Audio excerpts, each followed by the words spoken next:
and welcome back to Gaston Spotlight. I'm your host, Kim Hernandez, and today we'll be sitting down with the professional boxer, the world-class gentleman, Lavonte Early. Welcome to the show. Thank you for having me. You're welcome. Nice to have you back. Yeah.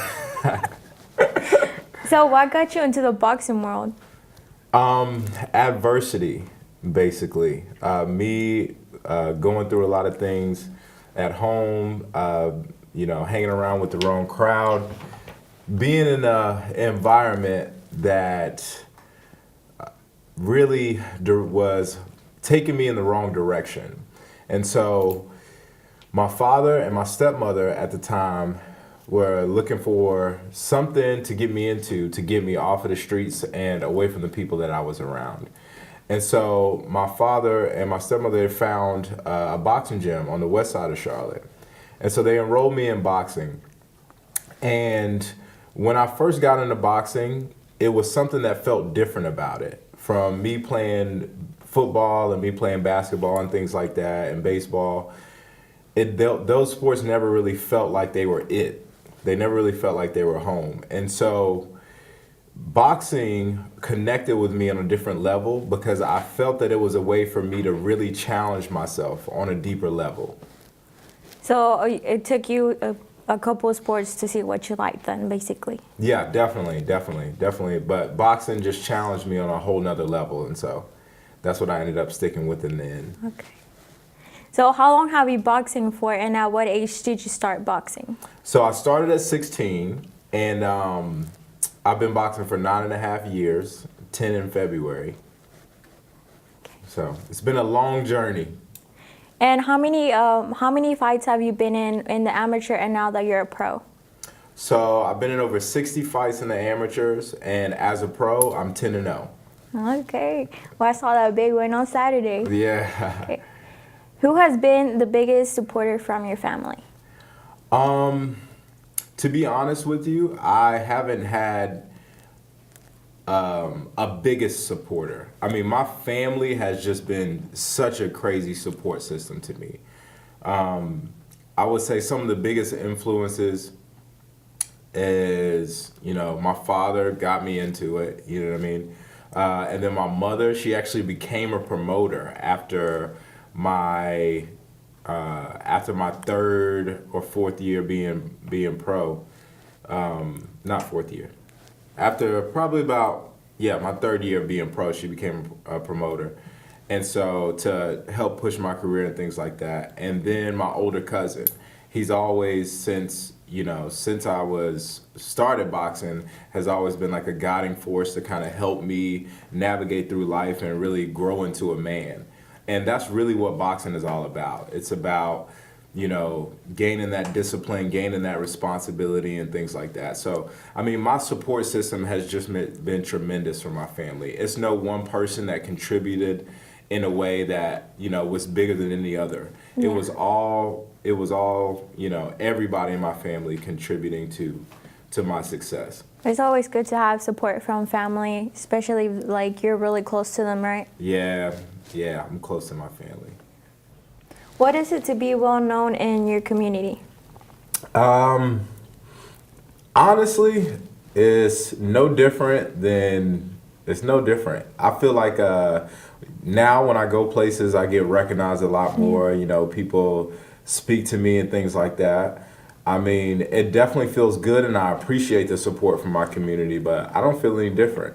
I feel like, I've always known a lot of people here, and, it's just multiplied now. But as far as being how I feel about it, I mean, I'm a little indifferent about it. It feels good. I think anybody feels good when they're getting, more attention, but I don't really let it go to my head. I feel like that, one day it's going to be happening and then one day it's not. Everybody kind of has their time. So has anybody asked you for autographs out in public? Yeah, all the time. Yeah. Which is cool, and I always do it. I feel like I always take pictures, I always give autographs and things like that. Okay. I feel like that means just as much to me as somebody asking for it, for me to, as for them to get it. So to me, I just feel like that stuff like that, like the community outreach, that's what my career is all about. You know. And how does it feel to be undefeated 10-0? How does it feel to be 10-0? This last fight was definitely a big one. I fought for the National Boxing Association. I fought for a title for them. And this was definitely a different level of a fight and a different level of a challenge for me. And so, to me, being 10-0 is one of those things where your boxing career really changes and it takes a step in a different direction. And so double digits is like where, you know, a lot of the big time promoters, a lot of the big time managers and things like that start having their eye on you. And so 10-0 was actually a huge stepping stone for me. And that's why we have this right here. Yeah. So this belt, I definitely earned this belt on this past Saturday. I mean, it really was an excellent fight and an excellent opponent. So yeah, this was definitely going 10-0. It hasn't felt like any of the other ones, and I didn't expect that from this fight. I expected it to feel like just another fight, but it was a whole lot more than that to me. Okay, and do you have to take your belt everywhere you go with you, or it's just or it's just because you won? Everybody keeps asking me that. That's like the running joke now. Like, oh, because one time I took an Instagram video of my belts in the passenger seat because I have two belts. So my belts are in the passenger seat, and so everybody sent me a story reply, and they're like, "Oh, you taking them everywhere? You just walking around in public with the belts?" And like, no, it's not that.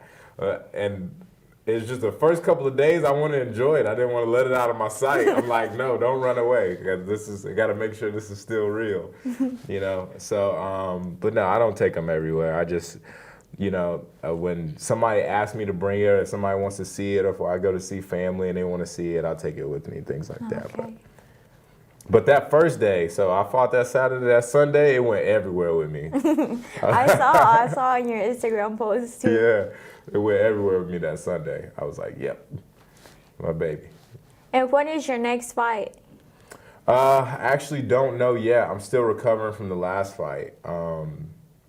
Just a lot of, you know, bumps and bruises and soreness and stuff like that. And so a lot of times you like to give your body time to recover and to feel better before you really make a decision on the next one, you know? Okay. Is there a specific time that you have to wait for you to get a fight, or it's just whenever somebody offers you the fight?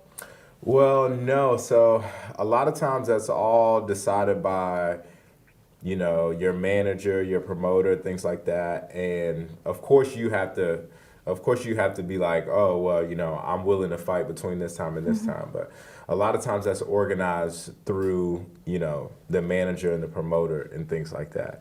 So you're never really like forced to be in a fight unless it's contractually set that way.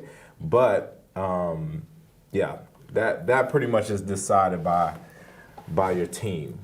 Okay. So yeah, so I'm not currently scheduled for anything at the moment.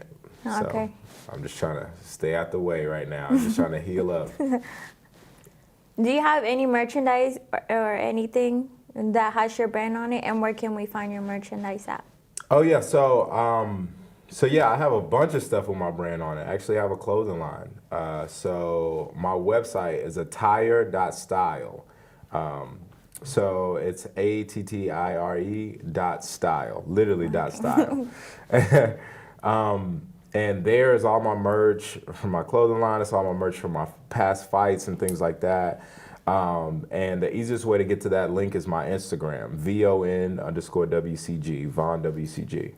And that's definitely the easiest way to just get to my merch shop and see all of my stuff, see my highlights, see, you know, fights, see pictures, all of that good stuff. Okay, and if you guys want to check out his merch, he's got really good shirts. I've seen them already. Thank you for coming to our show, and that's all the time we have for Gaston Spotlight. Thank you for tuning in.